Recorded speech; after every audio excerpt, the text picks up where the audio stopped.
MLB Strategy Show. Dave Lochran, Jake Harry.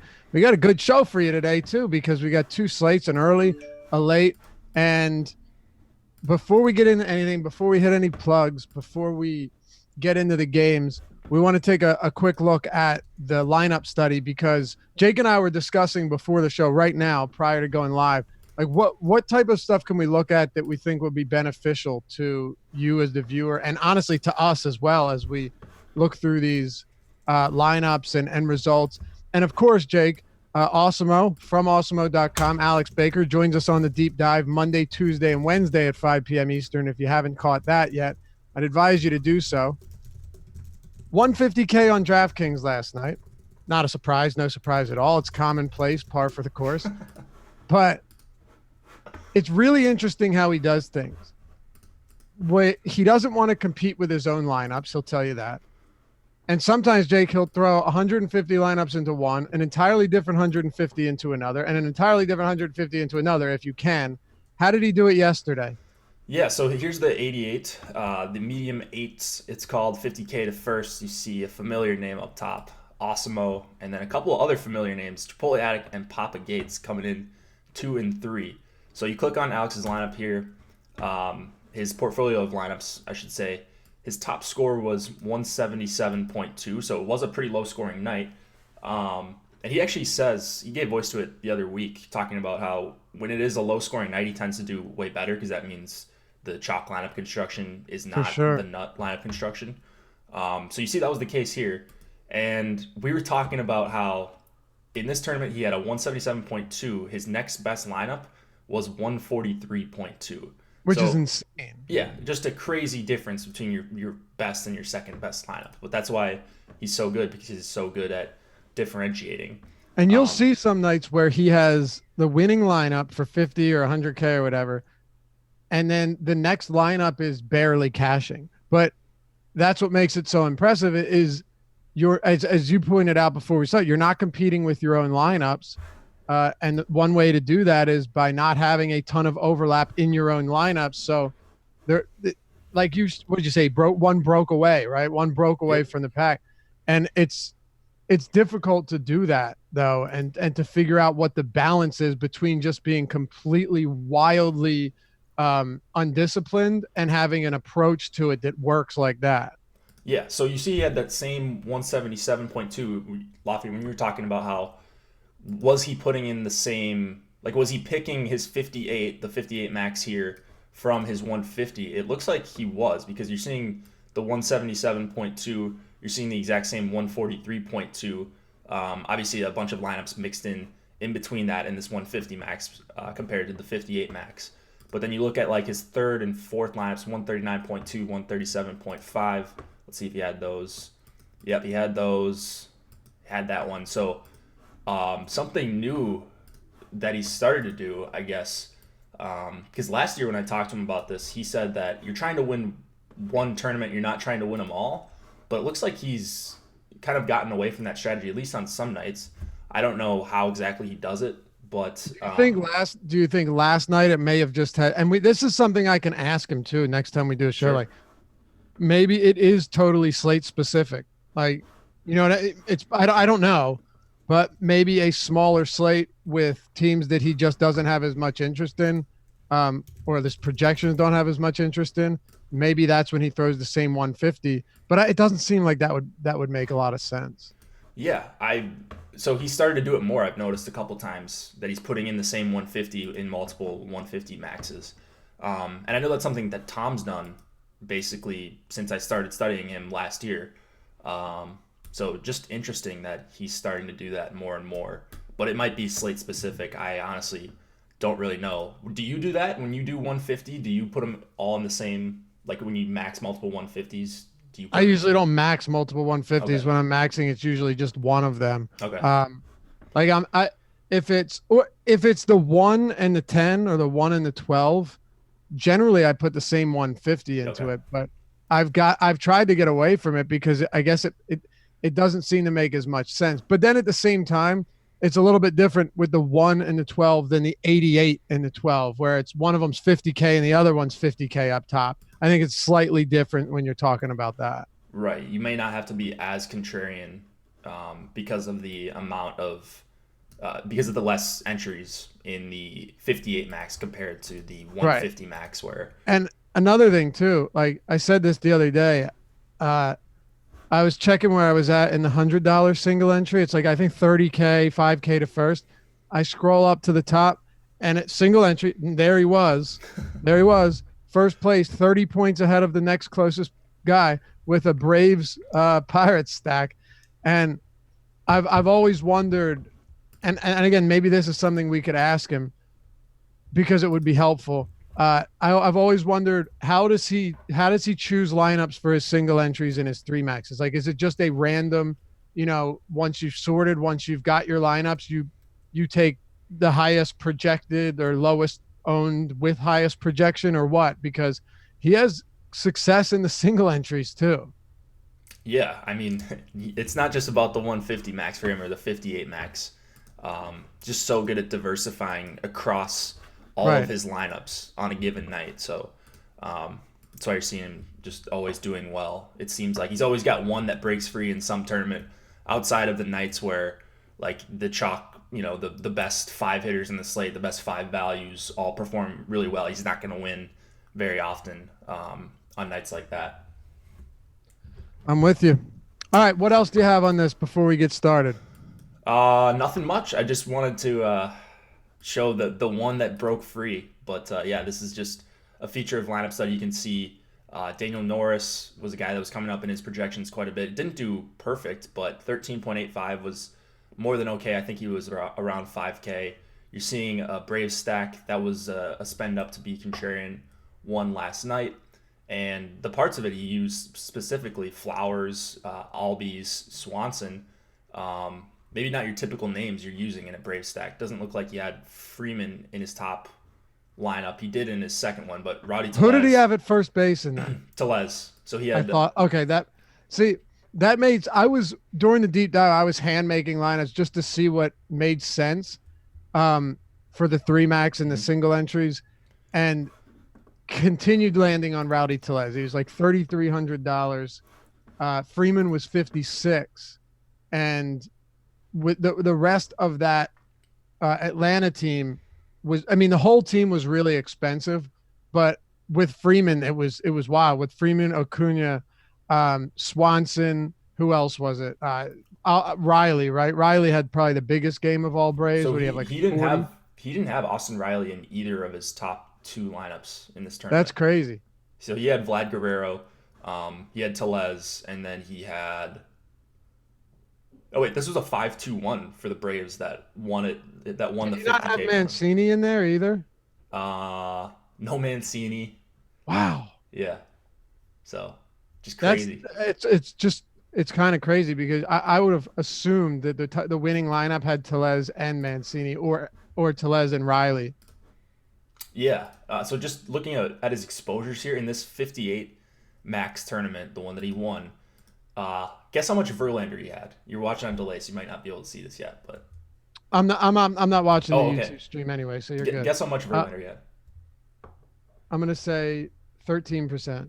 98%. I knew it was from Yeah. one direction or another, or I mean, one extreme to the next.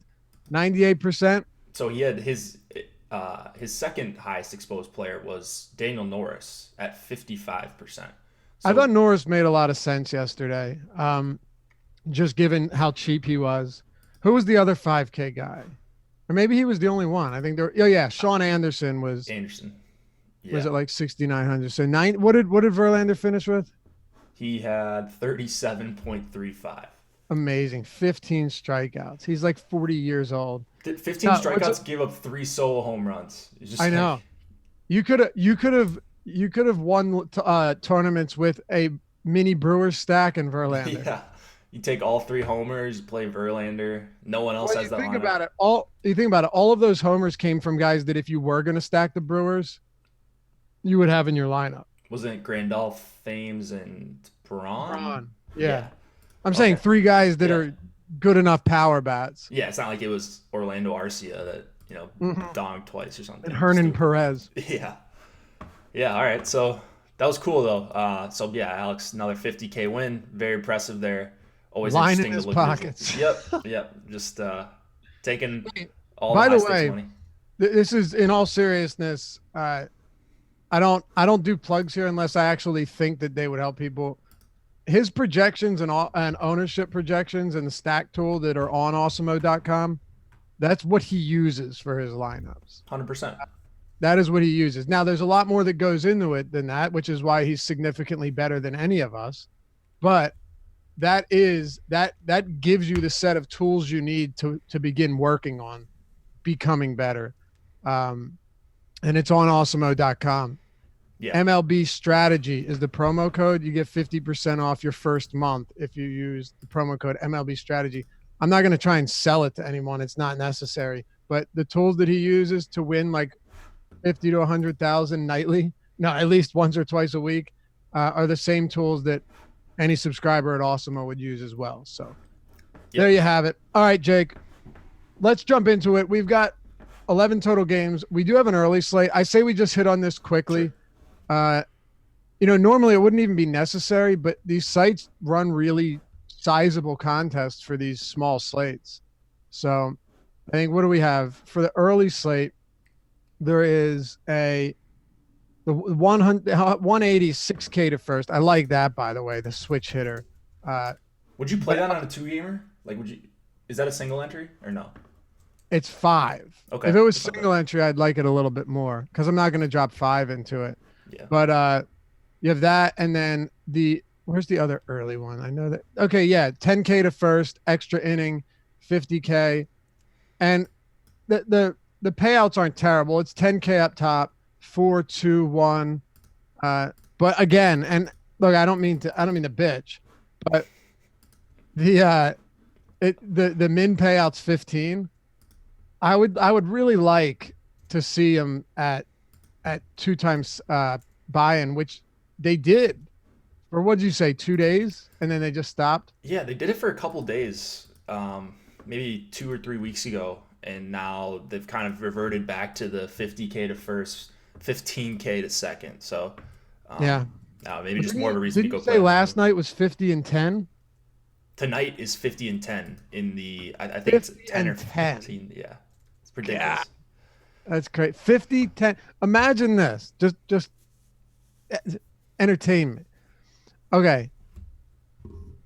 50K to first. Say you have 150 fantasy points. Second place has 149. Third place has 148. Fourth place has 147. So you lose by 3 points. 3 fantasy points. It's a $47,000 difference. Pretty wild, man. Yeah, so I guess if you're going to play a tournament like that, like, wouldn't you just want to play it every single night to give yourself, like, to hopefully even out the variance long term? You would think you'd just have to. Yeah. Yeah. Yeah. But it look, again, not complaining. It's nice knowing that there is that much money up top, but at the same time, you need to win it. All right, let's just get into it then. We've got 2 games here. Pittsburgh and Atlanta, Seattle at Minnesota. The totals in these games, by the way, are pretty significant. The Pirates are at 4.4, Braves at 5.3. The pitching matchup in that one is Julio Cheran at home against Joe Musgrove. And on the opposite side, you have Pineda and Yusei Kikuchi in the second game. The totals there, though, 4.6 for Minnesota, or for Seattle, and a 6-run total. It's gone up from 5.8 to 6 for the Twins. So, I mean, just based on Vegas right now, there should be a decent amount of run production in these games, Jake.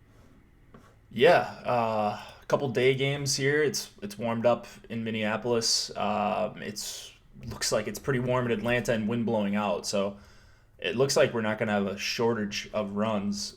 These 2 gamers are difficult. I'm going to max enter this and play like the mini max for the 2 gamer just because I like playing those 150 max tournaments. But right away, I don't think I'm going to have as much Pineda as the field. We're showing him at nearly 50% ownership, and it's all relative.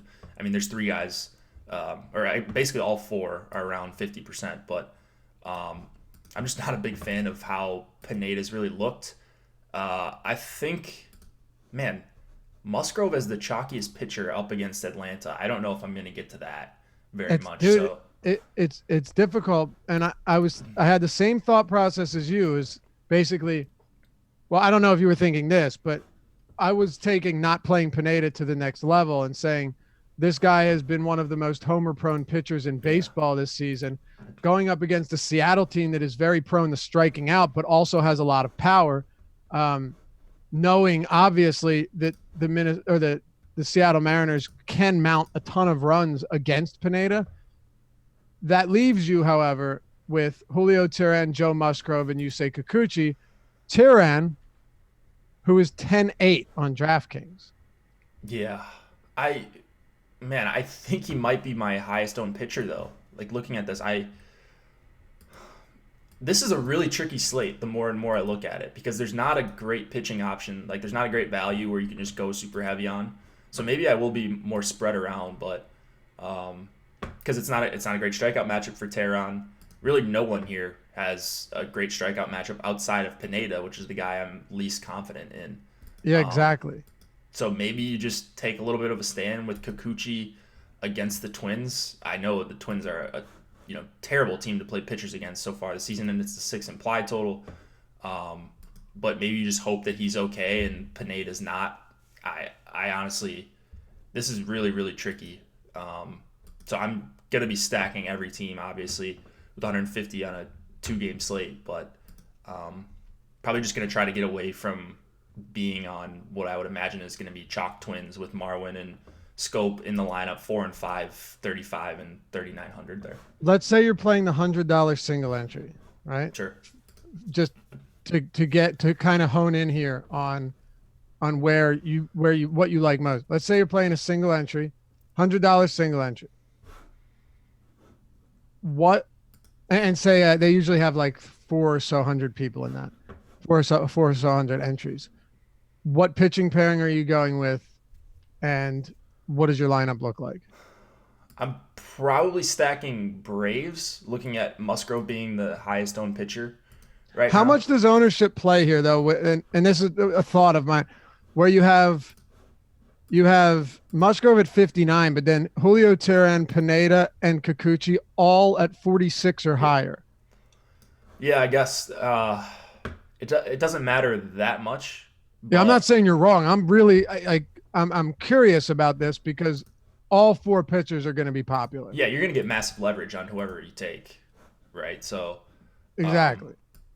I don't know. Maybe I'd probably be stacking the Braves still, Braves and Teheran, and then maybe you get a couple bats from Seattle and just try to go a little bit contrarian, but you're still stacking the team with the second best implied total on the slate, because we had an ownership update. I don't know if we've updated since the Twins lineup came out, but I have to think that some of these guys are going to be, 40+%, like Nelson Cruz. So right now, Nelly Cruz is at 32%. He is your highest owned hitter outside of Jorge Polanco. Yeah. So the Twins bats are going to be crazy chalk for good reason. I mean, they have a 6 implied total. So right. We don't have the stack tool updated for this early slate yet, but it looks like the team with the lowest collective ownership.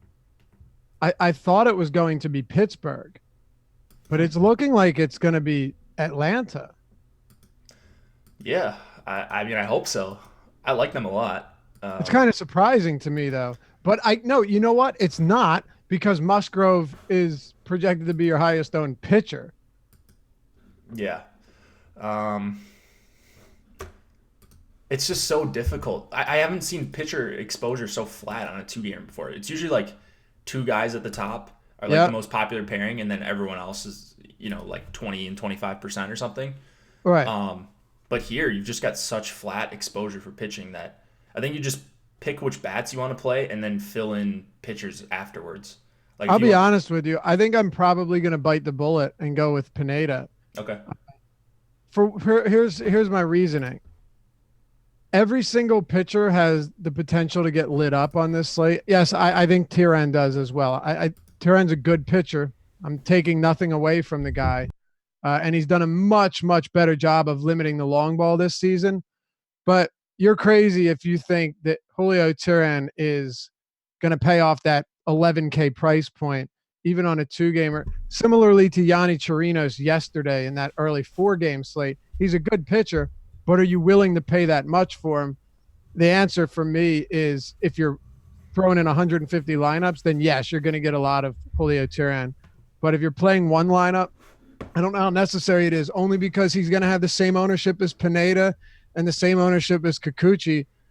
When I look at Pineda, I see a guy that gives up a lot of home runs, somebody that is a far cry from what he was several years ago, but also somebody that could go out there and give you 8 strikeouts against the Seattle Mariners. So I'm obviously torn on this. If you're max entering, you're going to have likely a good amount of Pineda and a good amount of Seattle bats, but what would be the number of players you would be willing to play against a pitcher on this slate?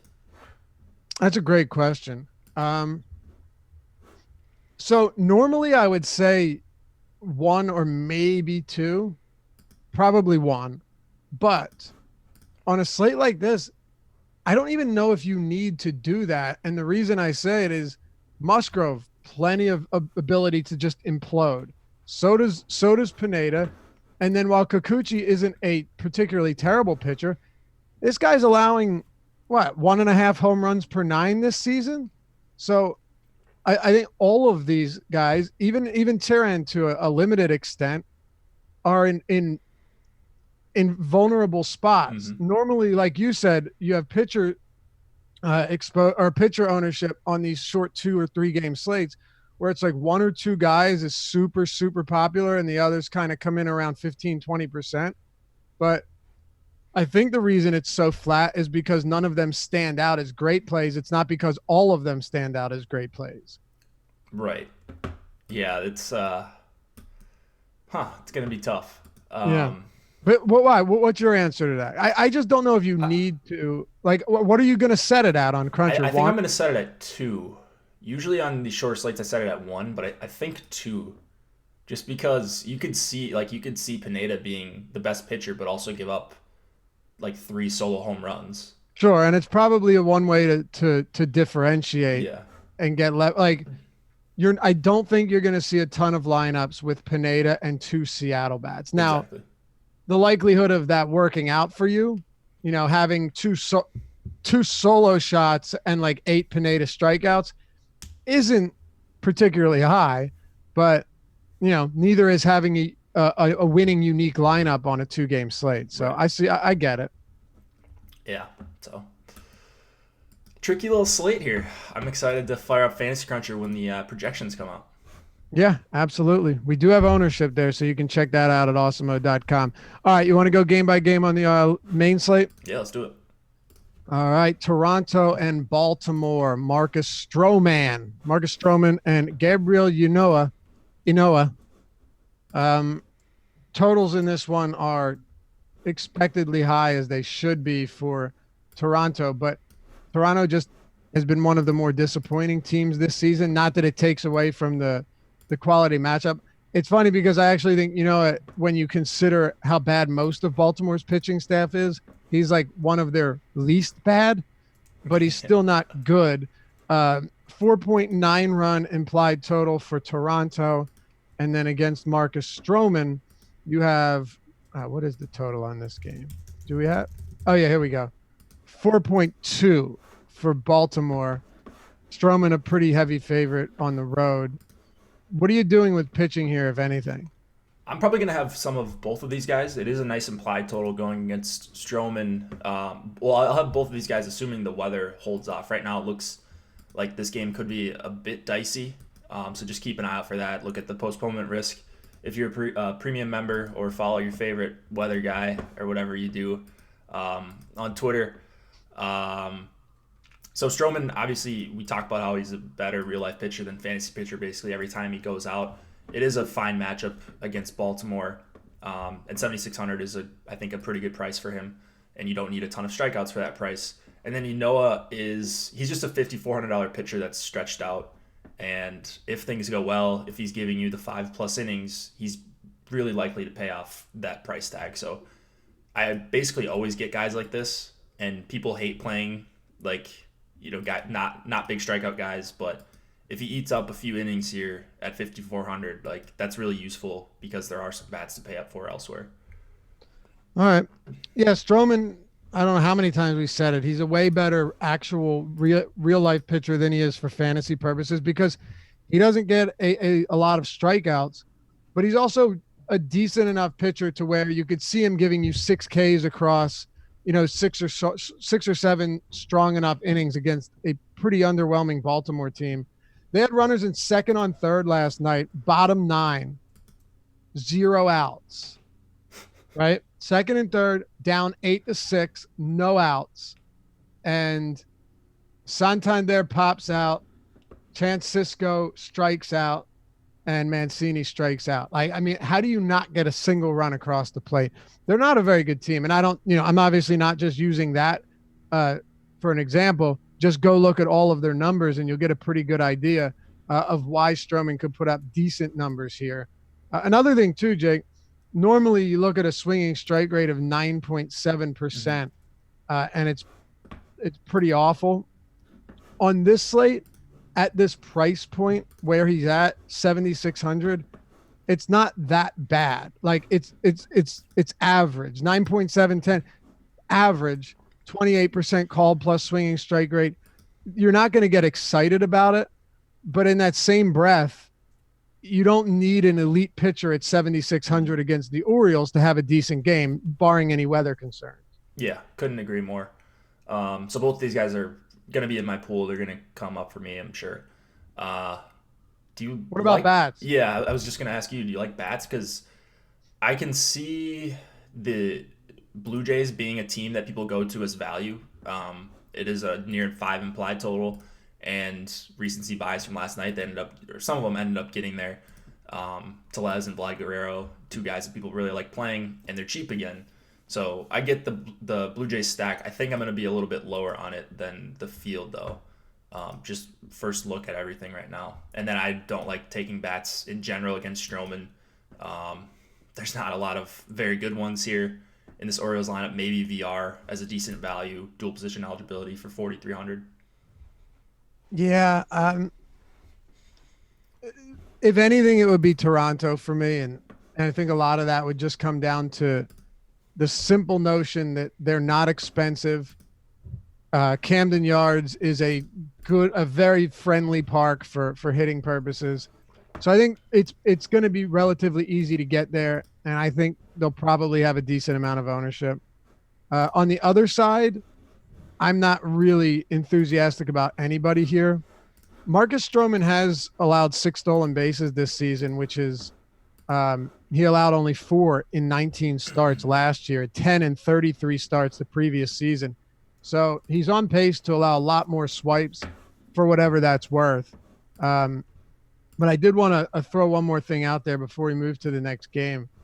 I was really surprised by this, but Danny Jansen this year has been really, really good behind the plate. Like really good behind the plate, right?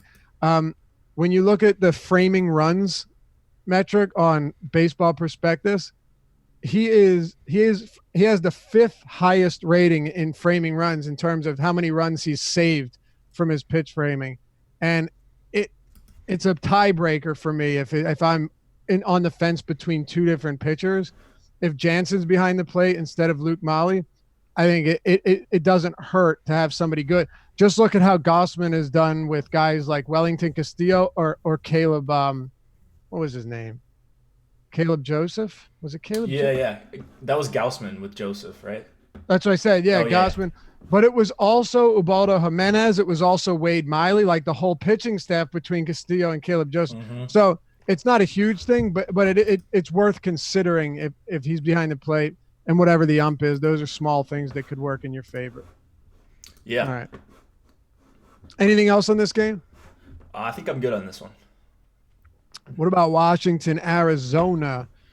Got Zach Greinke, Eric Fitty on the mound. Greinke's been kind of strange this season because he's doing a really solid job on the mound. Like Greinke's still a really good pitcher. It's funny because he kind of sometimes reminds me of Verlander's in the sense that they both had one or two of those seasons where you're like, man, their career went downhill quickly, and then they bounced back in a ridiculous fashion. But of the 18 pitchers on this slate, where do you think Greinke ranks in swinging strike rate? Like third or fourth, I would say, without looking at it. You would be well, I won't sugarcoat it. Nowhere close. 14, 14 out of 18. What's his swinging strike rate? 9.3%. Is it real? I swear I was just looking at him maybe before his last start. The strikeout numbers were there, I thought. So here's what's so fascinating. He is fifth in called plus swinging strike. Oh, okay. Very similar to somebody like Aaron Nola. He leads the league in called strikeouts. We've seen Greinke get a lot of called strikeouts as well. Normally you'd say, well, you can't sustain that. Greinke definitely can sustain those numbers because he's a masterful pitcher and he can hit his spots. So I'm just sometimes swinging strike rate with good pitchers can be a little bit deceiving, like Greinke. Not to say he's an elite strikeout guy, Jake, but he's better than most guys with a 9% swinging strike rate. Yeah, that's wow. I didn't notice that at all. But okay, so he's striking out 26% of lefties and under 23% of righties. Yeah. So far this season. I mean, the whip is really low to both sides. Like, he's not putting guys on base. So maybe not the gaudy, like, advanced numbers like the swinging strike rate, but yeah, that is a good point that he is getting a lot more called strikes. They all count the same. What's up? They all count the same. Called strikes, swinging strikes. Exactly. Yeah, one's just a forwards K. I was looking at the amount of called strikes or called strikeouts that pitchers have this season, and like I mentioned, Aaron Nola is number one, or at least he was last time I looked. So I'm pulling it up right now, just curious to see where. Okay, so Nola is number one. He has 38. Chris Sale is number two, which that's kind of crazy too. I guess he just gets so many. Wow, wait a second. Dude, Greinke is 65th. 65th? He only has 16 called strikeouts this year out of 82. That's so strange. So he's just getting called strikes early in the count and then finishing guys off in 2-strike counts? He must. I mean, he must be. That seems like a riddle. Like, that doesn't even make any sense. Right? That is outrageous. I don't know. Yeah, all right. So Greinke, he's 9,300 here. It looks like a good price for Greinke. It's a balanced Nats lineup. Looks like 4 lefties, 4 righties, and the pitcher spot, depending on who's in the bottom of this lineup, could be 5 and 3. But he hasn't had too many issues striking out both righties and lefties, despite the low swinging strike numbers. The one thing I'm concerned about is I keep looking at these Nationals numbers on a team level versus righties for the season, and they look really bad. So it looks like a team that you might want to attack, but that's because they've been so banged up for part of the season. They didn't have Trey Turner, they didn't have Eaton for a while. I can't remember if Soto was out, but Soto hit the DL. Yep. He Yeah. was out when Rendon and Turner and Zimmerman and Adams were out. Yeah, so they've been hurting for a while. So I don't think these season-long numbers tell the whole story of this actual projected lineup. 23.6 K percentage versus righties at 90 WRC plus. Not a ton of power or anything like that. But it is a lineup that I'm not like really looking forward to attacking here. So Greinke is just going to depend on ownership. Right now, we've got him at just 6%. Wow. So very low. He's going to be at and 6. He's not expensive. Yeah, if he's going to be at 6 for 9,300, I don't mind that. But I wonder if he's going to stick there. I guess he's in the same price range as like a DeGrom, so people are just getting up to him maybe. Man, I'm still so perplexed by these, not like the fact that he isn't missing bats, but almost all of his strikeouts are swinging. I don't know. At 6%, though, I don't disagree with you that there's something to that. Now, I don't like the matchup, and I don't love the idea that he is not. I don't love the idea that he's not like a masterful strikeout pitcher, but he's also not that expensive either. So Okay. I'm okay with it. A couple, God, I don't, I won't even spend too much time on it. We don't have all day, but he's got a 41% hard hit rate against righties, 30% ground balls. I don't know. Either he's just really good at what he's doing and he's figured everything out, or it's possible that we see him come down to earth a little bit. I don't know. But 6%, I think you could get a little bit over that and be okay. Do you have anything for Arizona against Washington? For Arizona bats? Yeah, I don't know. They're not really popping for me right now. It's probably because of these prices. The implied total is okay, 4.5.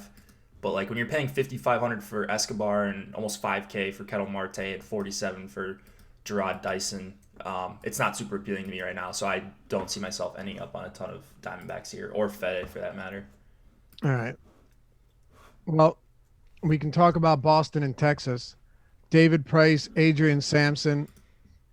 The other day I was doing the Sirius XM show, Awesemo Radio. You can listen to that Saturday and Sunday, by the way, 3 to 5 p.m. Eastern time, or check it out on the Sirius XM app on demand. Just search Awesemo Radio. I think I've said that enough times. Dude, Adrian Sampson has been impressive. And I got laughed at for saying I was going to play him over Matt's last start just because of ownership purposes. He goes 9 innings. He goes a complete game, 1-run shutout with 7 Ks. Obviously, you get a little bit lucky there. But the start before that was 7 1-run innings, 11 Ks. Then 5 innings, 3 runs, 6 Ks, 5 1/3, 1 run, 5 Ks.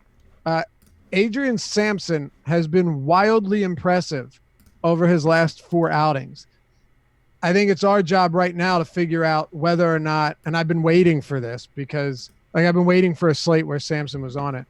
I think it's our job, Jake, to figure out whether or not this is real or an illusion.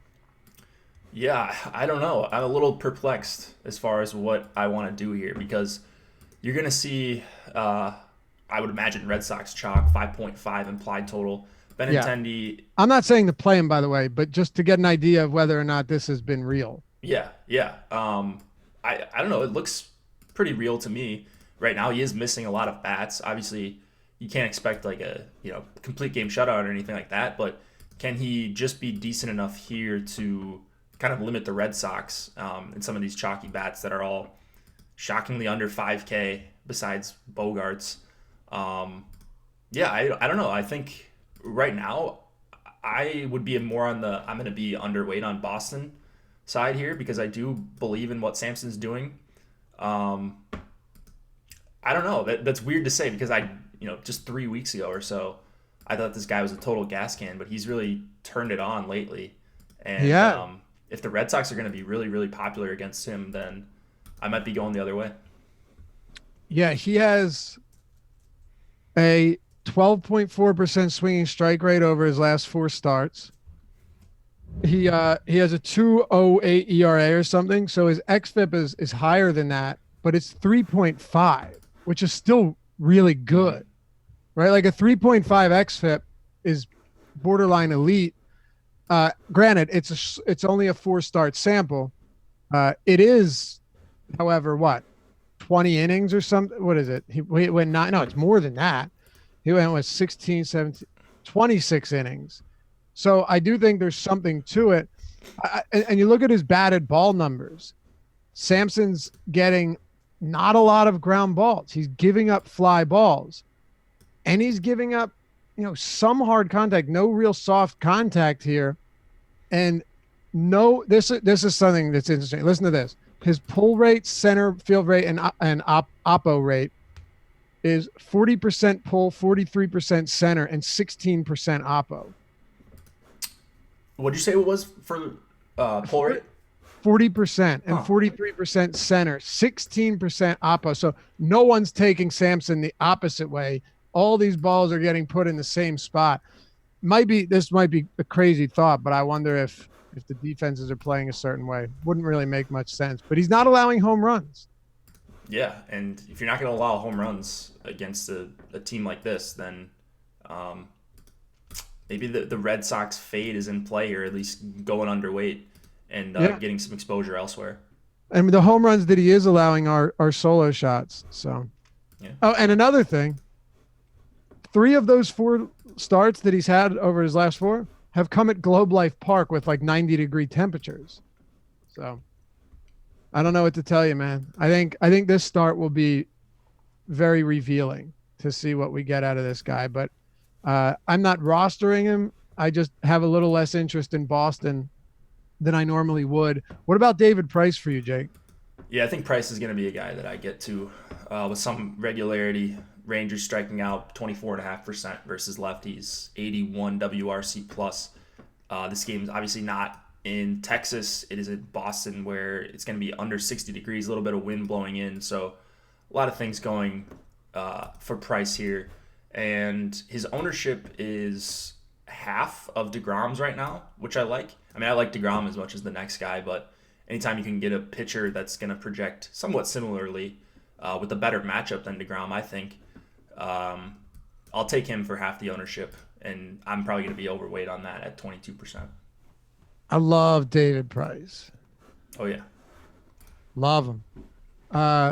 Maybe I wish he was a little bit cheaper, but I'm not really that concerned about it because it's funny. Price doesn't get a lot of hype. You never really hear him mentioned alongside the other like good pitchers, right?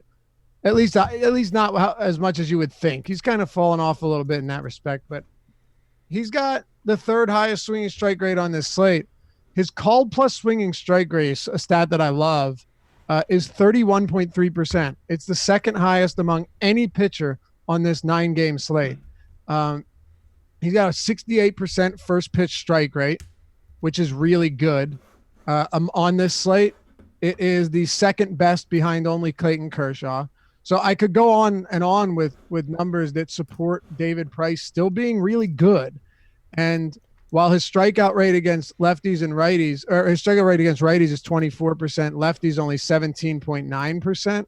This is a Rangers team that is going to strike out and has really struggled against lefties all season long. Yeah, and I'm certainly not looking to play Rangers bats here against Price. He's just a guy that I've way too much respect for to play $5,100 Hunter Pence or $4,800 Andrews in any sort of capacity. So at the very least, I'm off Texas bats, but I think I'm going to get to quite a bit of David Price once I start filtering down my lineups based on ownership. I agree with you. His xFIP against lefties is 219, against righties 346. That's really good. Excellent. Yeah. So I'm on board here. I think this is a really favorable spot, and even at 9,700 is not bad at all. Anyway, over on Yahoo, hopefully you got your U.S. Open contest in over there. They had some big ones and some zero management fee contests. Even the ones that do have a management fee are 12%, which is lower than pretty much anywhere you go. Awesemo is sponsored by Yahoo Daily Fantasy Sports, so we'd love to have you go check it out and support them as well. But screw supporting them. Play there because it's a good spot to win money. And especially if you're not max entering every single day, 10 entry max on all of their biggest contests.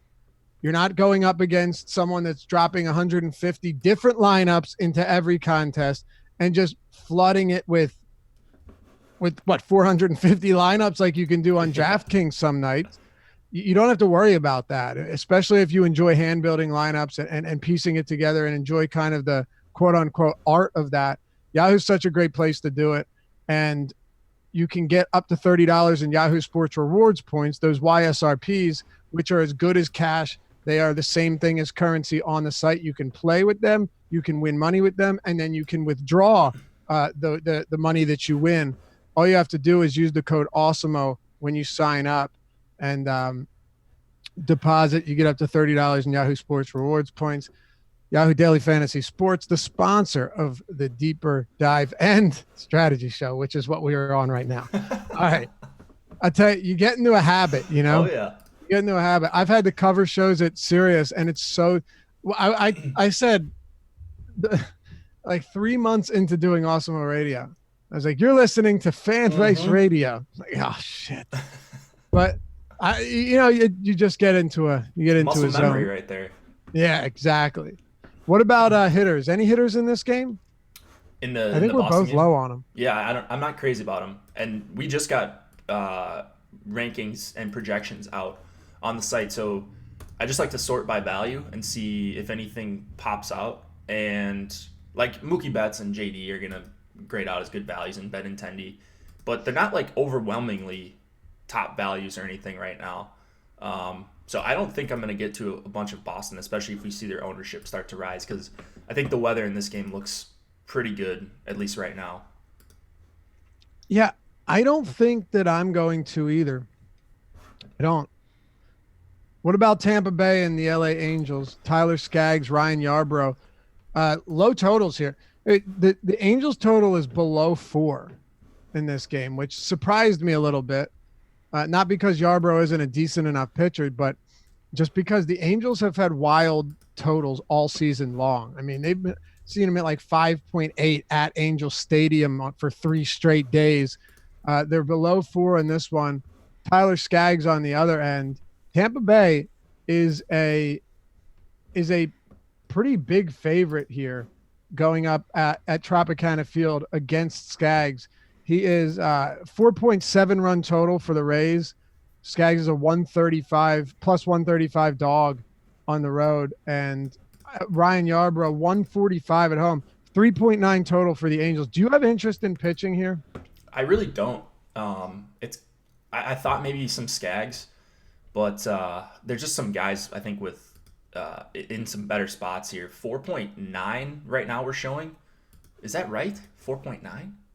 Oh, do you have 4.9? It was 4. Well, it was So 4.7 when I put it in. Yeah, I'm but seeing 4.6 and 4 at one place. We're showing 4.9 and 4.6, but okay, I had 4.739. But either way, Rays are a lot higher than the Angels here. yeah, yeah. So I think I have more interested in Rays bats than getting to a lot of Skaggs here.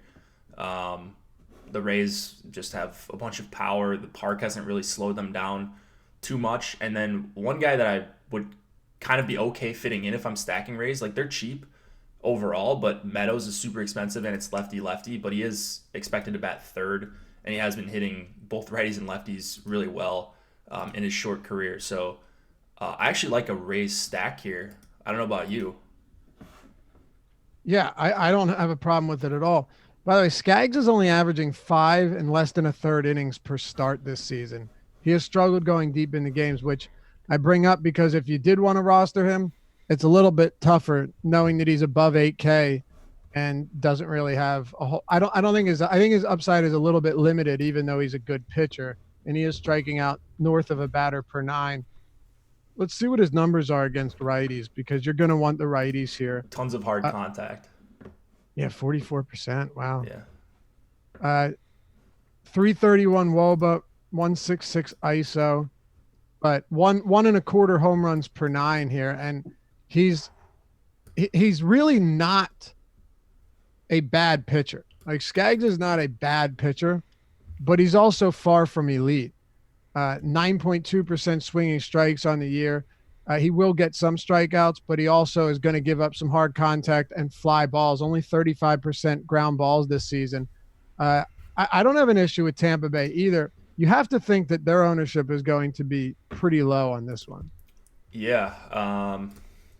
Let's see if I can find any Tampa bats near the top here, because is the stack tool updated? The stack tool usually when I'm checking rankings, right now. Actually, you can look for that and all. Yeah, usually when rankings come out, it's Oh, good. we are. Oh, it says no data. Okay, so we're going to get it in a few minutes, I'm assuming. Yeah, I'm not seeing Tampa bats being very chalky. Robertson and Diaz getting some love early, but no one above 10% that I'm seeing. So I like it quite a bit, and I like including Meadows if you want to spend up to be contrarian, because putting on my Awesemo hat, if the Tampa Bay stack does well, there's a good chance that one of their better hitters in Meadows is part of that stack doing really well. And while he's overpriced, you can make it work, I think, pretty easily if you include one of these really obvious values like d'Arnaud or Daniel Robertson.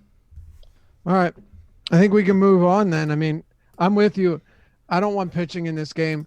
Ryan Yarbrough at 6,800 on another night, I would probably Mhm. have a lot of him against another team. But God, upside is so limited against this Angels team, even if you limit them to like one or fewer runs. Right. They just don't strike out 16% versus lefties and a 115 WRC plus. And Um, I hate when people use we all do it.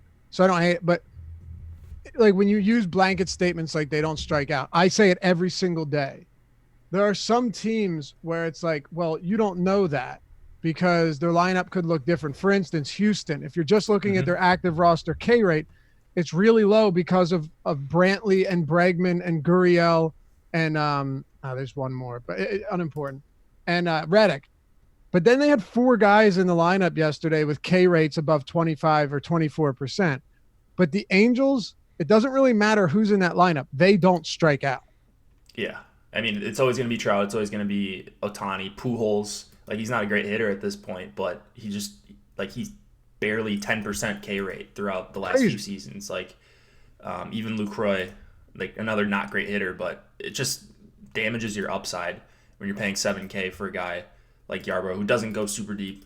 Um, so yeah, I'm with you there. Like, I just hate attacking the Angels here.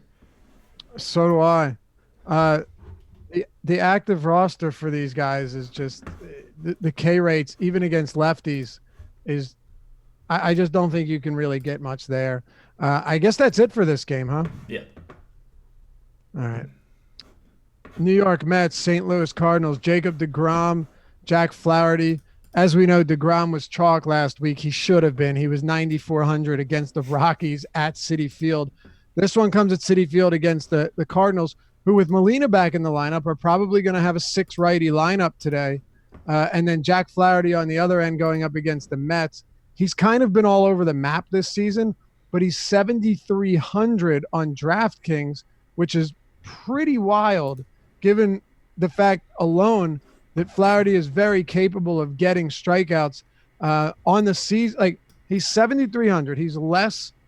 He is less expensive than Marcus Stroman, and his swing. This is the same. My same thoughts on Woodruff yesterday, whether it pans out or not. Woodruff is a good pitcher with good stuff. It's hard to care about who he's facing at that price. Flaherty has the fourth highest swinging strike rate on this entire slate. He's striking righties out at 31.5% this season. Lefties only at 20%, but he's probably going to face enough righties today. I know I'm going to have some Flaherty. Matchup is less important to me as long as they're a middle of the road strikeout team. He's too cheap in my opinion, and so is Jacob DeGrom against the righty heavy Cardinals. What are your thoughts on both of these guys? Yeah, so Flaherty jumped out to me as really obvious value. It looks like he's grading out well in the projections on the site from a value perspective. Low implied total against him at 3.7 or 3.9, depending on where you look. But it's under 4. And yeah, he does give up some hard contact to lefties. But you look at the bottom of this lineup, if he can just survive the top with guys like Yep. Smith and Conforto, who also strike out a bunch, you're getting probably four righties in a row at the bottom plus the pitcher spot. So I really, really love Flaherty here. He's going to be one of my highest exposed guys. And then same thing for DeGrom. He's just he's just not priced up as high as he should be. Like he's Huh. had the sale treatment this last few starts, and he had 25 points in his last start, and people were mad about it for 9,300. So he's just way too good of a pitcher to be 10-4 going up against a righty-heavy team. It's not a perfect strikeout matchup. The Cardinals striking out around average, but DeGrom is just a way above average pitcher, and 10-4 is just an underprice here. They could have played Mike Soroka at 11-6 and gotten 29. That's what Yeah. he had 29, and that's because he got the win. Had DeGrom got earned the win there, same exact thing at a $2,200 discount. No reason to be upset about that. Yep.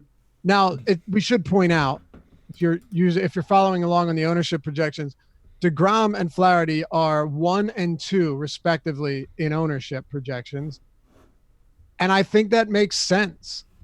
I also think even at 45%, if you're max entering, coming in well above the field on DeGrom is not out of the question. So, I, if you had 60% DeGrom tonight against the righty heavy Cardinals, I don't think that's crazy at all.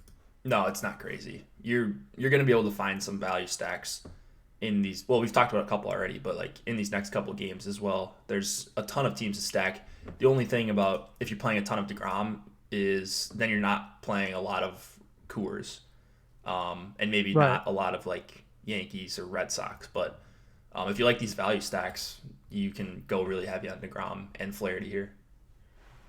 What do you make of? I want to speed it up a little bit here, but what do you make of Flaherty's 504 xFIP against lefties this year? So he's struggled with lefties overall in his career. I mean, last year was his first year, if I remember correctly. Yeah, But like he's a guy that I've targeted against on shorter slates when it's a lefty-heavy lineup and he's getting for sure. ownership. Um, I don't. Is he striking them out at a good clip? No, 19.9% for his career. And by the way, there might only be three lefties in the Mets lineup. There were Yeah, three on Monday against Tanaka, only three. Like I think it speaks exactly to what you said. You get past the top four in that lineup, you could put up some really strong numbers. yeah. So I mean, I don't know. Like Conforto and Smith and McNeil, those guys could be problems if they're all in the lineup. Um, But those outside of Conforto, the other two don't really scare me all that much. And then everyone else is either a pitcher or a righty. So I don't know. It's worrisome. Those would be the guys you'd want to target Flaherty. Like if you're mini stacking, if Flaherty's going to be 40% or 35%, you want to get some leverage. You mini stack with some of these lefties and maybe like Alonso or something like that. But um, yeah, I don't know. I don't know why he's been so poor against lefties so far this season, outside of him just being a young righty pitcher. Is there anything you're seeing? By the way, Brandon Nimmo Oh, is on a rehab assignment, so I don't think he'll be back okay. as another lefty here. But the first thing I always look to is what pitches do they throw? Do they work better against lefties or righties? He's a heavy slider. He throws a lot of sliders. It's his primary off-speed pitch, or its primary secondary pitch, and he throws it 25% of the time.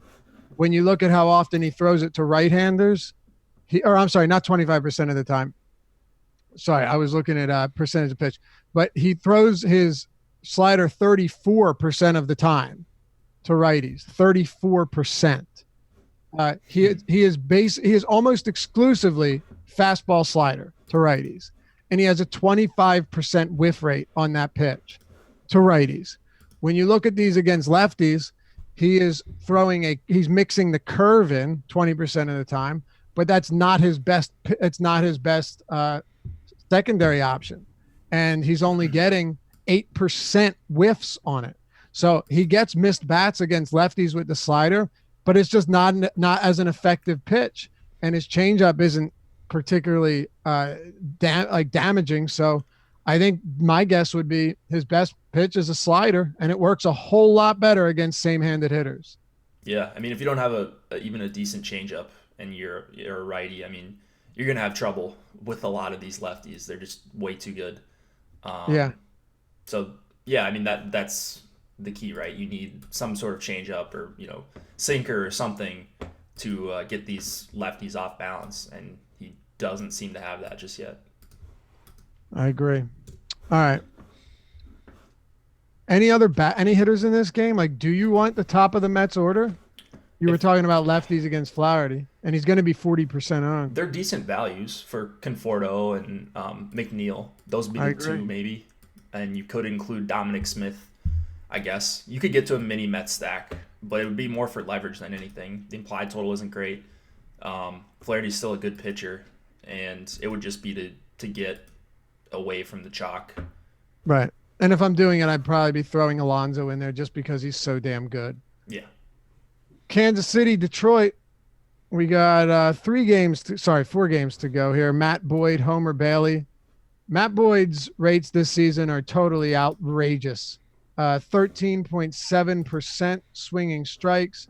But the most impressive, his called plus swinging strike rate is 32%, highest on the slate. Really, really good numbers there. He's getting a lot of strikeouts, but he's also expensive. And Matt Boyd is a lot tougher to roster now that he's at this price. Do you have interest in a guy like Boyd that is similarly priced to DeGrom today? I think that's what makes it difficult. And as you pointed out, it's also a Coors slate.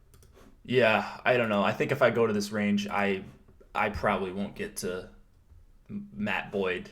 No, Looking at how give me they Homer project. Bailey in this game. Oh yeah, I mean I'm definitely Serious. down for some Homer Bailey at Yeah. 5K. But yeah, I think Boyd. I don't know. I just don't think it's the slate for him. The Royals are a pretty decent matchup versus lefties. 24% K rate for their active roster, below average WRC plus and below average power and all that. But if you're just looking like Boyd's been fantastic, but he's not DeGrom, and DeGrom's at home. DeGrom has a lower implied total against him, and I'll just eat the ownership. I'm not that worried about pitcher chalk.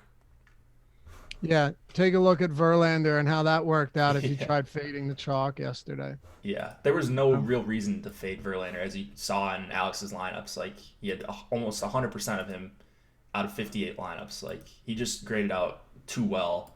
He did. Um, I did go with a bunch of like two cheap pitcher lineups, and they cashed, but not up top. Like with Braves and with Twins and such, with like a Sean Anderson and a whoever else was down there, Woodruff.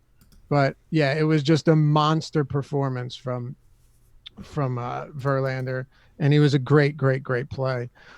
What about Bailey though? I mean, he's not great, but his splitter is getting a lot of missed bats. I mean, he is getting batters to swing over that splitter at a pretty high rate. Last time I looked, Jake, he had a 20+% whiff rate on that pitch. Let me see what it is against righties, because I think that matters a whole lot more. Probably only going to be two lefties in the lineup for Detroit today. So Homer Bailey's whiff rate on his splitter against righties this year, 24%. wow. 24% whiff rate on the splitter. And on the curve, he only throws it a little bit, but it's at 20%. His slider is a whole lot less impressive, 12%. But to make a quick point is he is missing bats. He is. Yeah, and if you're missing bats and you're 5K and you're stretched out 5,200 and you're going up against a team with a, I believe, 26% K rate versus righties this season, Yep. it's hard not to play this guy. So right now we've got him under 20%. If he stays anywhere close to 20, I think I'm going to have well overweight on Bailey, because I do want to have a bunch of lineups that get DeGrom and one of these punts, and then I'll go like mid tier with like Flaherty, Bailey, and just stack up all the Coors bats in my 150 as well. So the matchup is about as good as it can be here. He's missing bats like you mentioned, and the Tigers help you out in that department anyways. So if you're 5,200, I'm probably playing you, and Bailey, no exception here. No. The Tigers ranked 29th in weighted on base average, 26th in ISO, and 29th in WRC plus against right-handed pitching this season. That's their active roster. Their 26.1% strikeout rate ranks second behind only the San Diego Padres. And here it gets even better. Their 6.9% walk rate is lower than any team not named the Chicago White Sox. So ton of strikeouts, no walks, middling power against righties. They don't get on base, and their WRC plus is better than only the Miami Marlins against righties. Yeah, could not be a better matchup for Bailey. Nope. Has he been allowed to go deep? Like, has he been flirting with 100 pitches? So one of those games recently was the one that got suspended for the next day. He was cruising too. The one against the White Sox, I believe, was suspended. Okay. So he didn't come back in. I think against Texas, he just got beat up a bit, but he threw 97 pitches last start. Yeah, I mean, as long as you're not throwing like 72, you're not worried about Like he can No. easily get you 20 points here if things go So well. look, his last 8, 98, 94, 86, 90, and he got beat up there. 66, that was where he got crushed against St. Louis. So he just got yanked. 77 in 4 1/3. That was the game that was suspended. So he was currently pitching. 77 got beat up, and then 97 against the White Sox. So look, it's always a risk rostering Homer Bailey. But if he gives you 15 fantasy points at this price, you're not crying about it. You mentioned that Alex wasn't his top lineup from had a 13 with Norris yesterday. Yeah. So, yeah, it allowed him to get Verlander and it allowed him to get good bats. That's what Bailey does today. Do you like hitters in this game? So there's the obvious like Detroit leverage stack. Kristen Stewart and Castellanos really stick out to me, and maybe Goodrum if he's batting, if he's leading off 4,300 dual position eligibility. So there are certainly bats you can target against Bailey with. Like if you don't like it, just play some Detroit bats. There's probably going to be ownership on both sides, and I'm going to have exposure to both sides. So they're cheap and they allow you to get probably really good leverage as ownership updates. I would imagine Bailey becomes chalkier and chalkier as people talk about more. So this probably sounds strange, but I actually have interest in Kansas City more than Detroit, and this would be the only reason. You have some good fantasy players on this Kansas City team. Mondesi, Alberto Mondesi, was 5,600 yesterday. He's down to 4,700 on DraftKings. Whit Merrifield was 48. He's 4K flat today. Jorge Soler is 3,900. The Royals are cheaper than we've seen them in a long time. Obviously, Matt Boyd is a good pitcher, but he's not infallible. And this is a really, really discounted Kansas City team. So I don't know if it's actually the craziest idea that if you're and by the way, Maldonado is back down to 2K flat. He is minimum salary. I think he probably will be chalk, even if you're not playing other Kansas City bats because of Coors Field. Yeah, maybe you try to leave off Maldonado as a way to be different if you're like mini stacking KC. Yeah. Even as a one-off, though, like I'm saying, I think in Coors stacks you're going to see a lot of Maldonado to just punt the catcher position altogether, pay up for DeGrom, and help you get some Coors bats in. Yeah, it's looking like KC may pop in optimizers. They grade out. I had a feeling they're very cheap. Yeah, they grade out a solid values. Gutierrez even in the 6th spot if he's there. You mentioned Mondesi and Merrifield, two guys I just love playing. I know. Mondesi's just like the classic DFS darling. Like he's always owned, but for good reason. He's like kind of like what Jose Ramirez used to be: stolen base upside, power, and then decent price tag today for sure. So I actually don't mind that the more I look at it. Yeah, it's not that bad. By the way, I think I'm a little off base. Maldonado going to be like the third highest owned catcher, which makes sense. But Hedges is $2,900 at Coors, so obviously that makes sense. And then Danny Jansen is $2,300. He profiles as a good hitter, or at least better than he's been. And he's going up against Gabriel Ynoa, so that makes sense as to why Maldonado wouldn't be popular. But at 2K flat, I really don't have an issue with it at all. Or Merrifield, or Soler, or Gutierrez, or Adalberto Mondesi.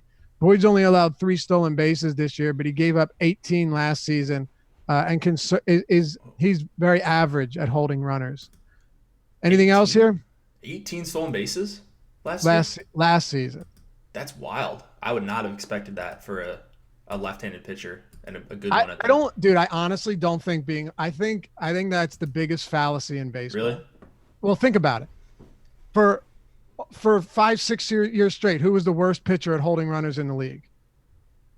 John Lester. Oh, okay. But terrible. Pure garbage. You know who was the second worst, or one of them? Who? Cole Hamels. Oh yeah. That's so I don't think it makes that big of a difference. I mean, yes, you can see them, but you don't see them at second base, and you can't balk. And it's more about delivery, like length of delivery. You're saying? Oh, no question. When Okay. you look at a pitcher catcher, when you look at the battery, there was an awesome article on Baseball Prospectus that basically laid it all out as to how pitchers have so much more to do with stolen bases than catchers, and like pop time is less important than the length of delivery for a pitcher, Right. and the speed of a pitch has nothing to do with anything. For example, R.A. Dickey was one of the best pitchers in the league at holding runners, and he threw like 78-mile-per-hour knuckleballs. Yeah. All right, Dickie. I know, What a which is guy. weird because catchers have so much trouble actually catching those. Um, who was the old? Who was the Boston Red Sox? Wakefield. Not Wakefield.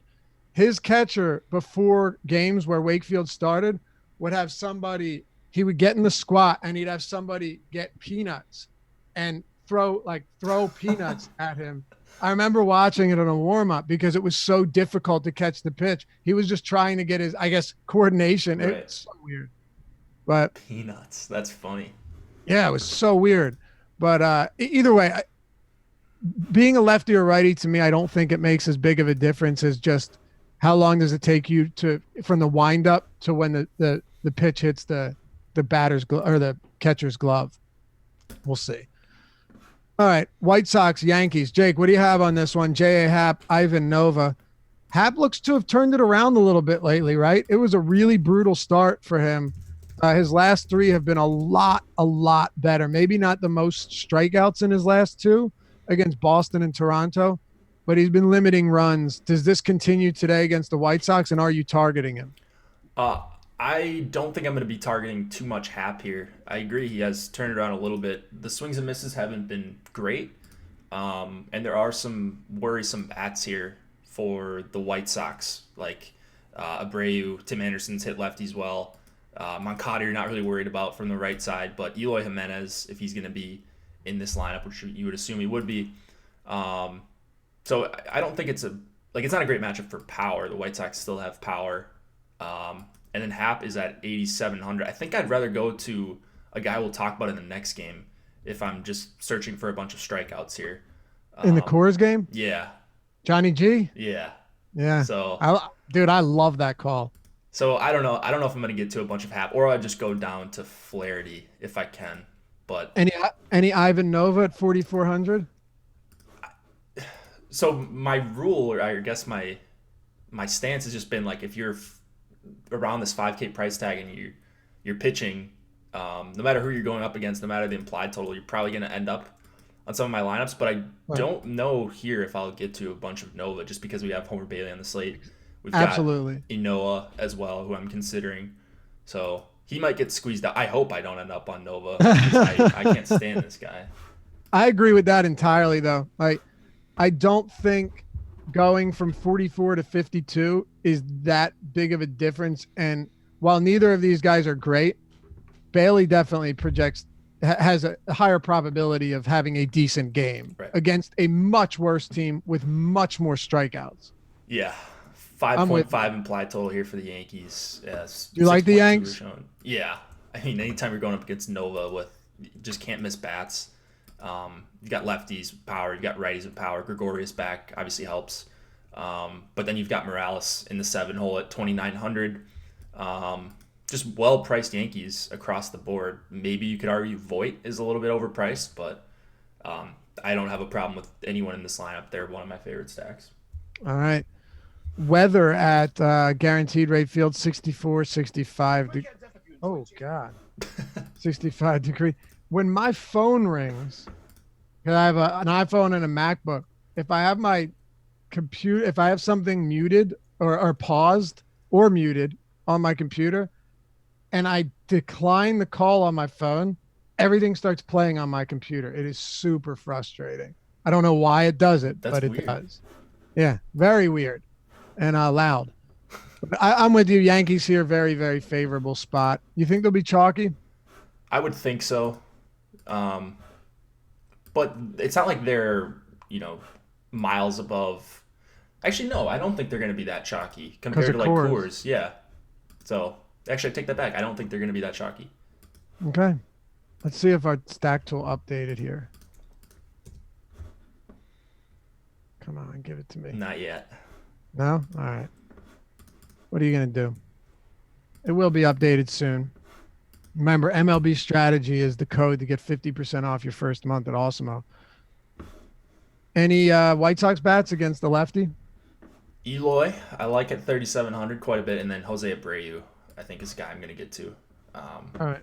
So more mini stacks than anything against Hap. Let's talk Coors Field. John Gray, Matt Strom. Strom was on the DL, but he spent the 10-day minimum, and he's off. He's going up. I would have recommended he stay on it for another couple days so he avoids pitching at Coors. But what are you going to do? John Gray on the other side. Jake, I agree with you. You hinted at it a minute ago. Gray is a volatile pitcher to some extent, but I believe he was ridiculously unlucky last season. Mm-hmm. And he had, when you look at some of the important rates related to strikeouts on a slate that has a lot of good pitchers, whether we're playing them or not, John Gray is in the same company as Kershaw, Flaherty, and Price when it comes to swinging strike rate, called plus swinging strike rate, and his strikeout rate this season is at 25.5%. So Coors Field, yes. Good pitcher, yeah. And Flaherty and him are basically, I would project them for pretty similar numbers today, and they're pretty similar pitchers, just from a fantasy standpoint. Yeah, Flaherty was the guy I was just going to mention because you've got a similar lineup here, and you've got a couple lefties at the top. That's not great, but you've got a bunch of righties at the bottom. Like if it goes Reyes, Kinsler, Myers, Hedges, then Strom, 5 through 9, those are all right-handed bats. Plus you get the pitcher in there, of course. Gray striking out almost 29% of righties. Like if you can miss bats in Coors, it's not going to matter. Like the environment's not going to matter. And Gray has proven time and time again he can have really quality starts in Coors, even if he's not going super deep. Like he's reached 7 innings a couple times, but you don't need him to reach 7 innings here to have a successful start where he goes a K per inning or a little bit more in 6 innings. So Padres striking out 26%, 26.4%. Yeah. Highest in the league versus righties. And the only thing that's worrisome here is that it's Coors Field, but you get an ownership discount almost always with pitchers going in Coors. So no issue with Gray at all here. Me neither. Sliders play really well here, or better than curveballs or splitters. And he throws a slider 37% of the time to righties with 28% whiffs. Whew. His whiff per swing rate is 51% on the slider this year. Crazy high number. 51? Whiff per swing rate. Yeah. Really high. Is there anyone higher than that? Probably a couple. Yeah, you'll see. Last year, I think Kyle Gibson was at like 55. I remember that. Yeah, he was nuts. Crazy. But no, that's really good. Oh, excuse me. That's a really, really good number. And John Gray is a good pitcher. So I buy into it. It will be 87 degrees at first pitch, which kind of sucks. Mm-hmm. But he has good enough stuff for me to buy into it as well. Ownership on Gray compared to some of these other guys. Well, you've got DeGrom and Flaherty, just speaking on DraftKings for brevity purposes, 45 for DeGrom, 39 for Flaherty, 22 for Price, 21 for Kershaw. John Gray down there at 6%. Yep, that's pretty nice. You get a discount off of like DeGrom if you want to use him, go double mid-tier or something like that. It's not like he's crazy overpriced either. Yeah, you can stack Rockies bats with him. He's one of those guys that's going to allow you to do that if you go like Gray Bailey or Gray and Noah or even like Gray and Greinke. You might be able to get to some Rockies or Stroman. He's $34 on Yahoo. Flaherty's 40. Strom is 33, and Stroman and Skaggs are 36 and 35 respectively. So he's cheaper than Flaherty by a lot, and he's cheaper than Stroman and Skaggs. That's a really good price on Yahoo. Yeah, give me some of that on Yahoo for sure. I think I'd play him in cash on Yahoo. I would consider it at the very least. He might show up on the cheat sheets in green today. Is he that much riskier than Jack Flaherty? No. At $40? I don't think so. I don't think so. All right, bats. And by the way, that isn't to say that, a $2,900 Austin Hedges at Coors isn't a perfectly reasonable play. Uh, let's start with the Padre bats because they are, because of the matchup, a lot of them are reasonably priced for Coors. Will Myers is 4,400, Hedges is 29, Hosmer's 43, Kinsler 39, Garcia, who could lead off at 4K, Machado only 4,400 at Coors. These are some cheap bats outside of Tatis Jr. and Hunter Renfroe. Yeah, I think I'm going to be under on the Padres. They are good values, but they're getting ownership right now, and I don't think that's going to change. You're seeing multiple guys in the mid to upper teens, and then Machado at 20% on a 9-game slate. Obviously, it is a good implied total and good prices, but Gray's just not someone I want to target with right-handed bats. I agree. So it's going to be just all the Coors bats. Their first 5 are at least 5,200 on DraftKings if they go Blackman, Story, Dahl, Arenado, Murphy, which is crazy, but you've got Homer Bailey, you've got Noah, you've got Ivan Nova if you want to go there. There's ways to fit in a full Rockies stack. It's not too difficult today. Man, they are wildly expensive, though. They're going to come in, I can almost guarantee on the top stack tool when that comes up, they're going to come in as undervalued. Their ownership is going to be lower than their chance of being the top stack, if everybody doesn't know what that means. Yeah, I agree. Strom's not a bad pitcher, but this is not the best time to be activated from the disabled list. And one of the bigger things with Strom is, while he's not bad at all, he's striking lefties out at only 19% and righties out at 23%. As long as you're putting balls in play at Coors Field, good things are going to happen. A lot of hard contact, too, for Strom. 48% to lefties and righties. 5 xFIP against lefties, 4.3 against righties. That's pretty encouraging. So, I think you can play really anyone from this Colorado team and feel pretty good about it. Last game, Jake. Clayton Kershaw, John Lester at Dodger Stadium.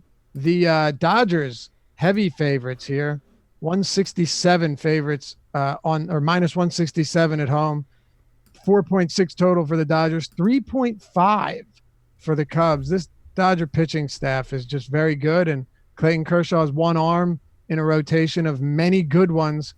He's 10-1 on DraftKings and pretty much reasonably priced everywhere, but do you get to him against the Cubs today? I don't think so. At least not a lot of Kershaw. He's getting ownership too, which I think is going to push him down for me. It's just going to be DeGrom. He grades out as a better value. And it's the Cubs, man. They're not a team I love targeting against, even though it is a low implied total for them. One of the lowest you'll see all season at under 4. Kershaw's good, but he's not the Kershaw of old. You're not getting 2013 Kershaw for 10-1 here.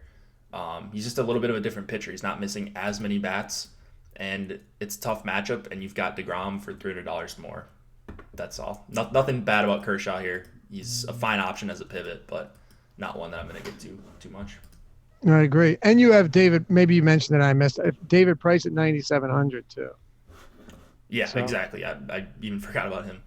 He's kind of sandwiched in between two really good options today. John Lester, I'm assuming you're not going to have a ton of him. Ooh, I don't think I'll get to much John Lester at all. I would hope not. He would be a pure pivot, like if you're trying to get wild off of Flaherty, but why would you want to target against the Dodgers? No, I'm good. I would much rather have some Dodgers bats than anything. Who do you like? Kike, if he's leading off for 3,400, or Taylor at 32, depending on how they construct this lineup. Justin Turner at 4,100 really sticks out as a good value. And even like David Freese, if he's in. The lefties, has Lester been elite against lefties still this season? I know he had been last year. Yeah, John Lester against lefties is allowing a 319 WOBA, but he hasn't allowed a single home run and 111 ISO. So he's been He's been okay. He's been good, not great. 1.47 whip and a 4. Oh, you cut out there for a second, Laffy. I think you're muted. Now, I think you're back now. That's weird. Can you hear me? Yeah, I can hear you now. Huh. I don't know what would have happened, but uh, he's been good against lefties. No home runs allowed. Very high BABIP, surprisingly, even though he's put up solid numbers, but sub 20% strikeout rate.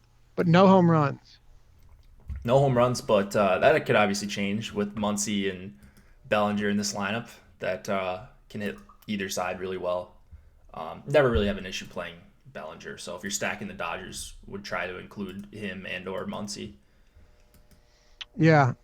And another thing is, oddly enough, Lester, he allowed 44 stolen bases in 2015. 44. Okay. That's a ton. That's so many. And then 28 the next year, then 19, then 14.